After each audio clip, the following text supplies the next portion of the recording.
Iran supremo Khomeini మొన్ననే చనిపోవడం, ఆ చనిపోయిన తర్వాతన వాళ్ళ అబ్బాయి ముక్తజా ఖొమైనీని ఆయన మత పెద్దలందరూ కలిసి నిర్ణయించడం 84 మంది సభ్యులు కలిసి.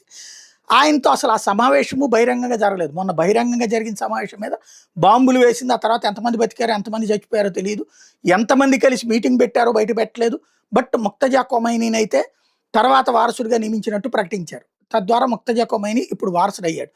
ఇప్పుడు ఆయన మీదన మొన్ననే ఒక భారీ మిస్సైల్ దాడి జరిగింది. ఆయన ఉన్నటువంటి బిల్డింగ్ మీదన.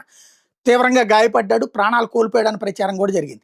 తర్వాత వాస్తవంగా ఈయన్ని అనౌన్స్ చేశాక అక్కడ మసీదులో ప్రార్థనలు చేయాలా, స్పీచ్ ఇవ్వాలి. ఇంతవరకు ఇవ్వలేదు. బయటికి రాలేదు. అలాగే ఆయన కోసం దేశవ్యాప్తంగా భారీ ర్యాలీలును, బహిరంగ సభలు పెట్టాలని కూడా ముందుగా నిర్ణయించుకుంది వాళ్ళ పార్టీ. కానీ ఎప్పుడైతే భయమేసి ఆయన బయటికి రాలేదు.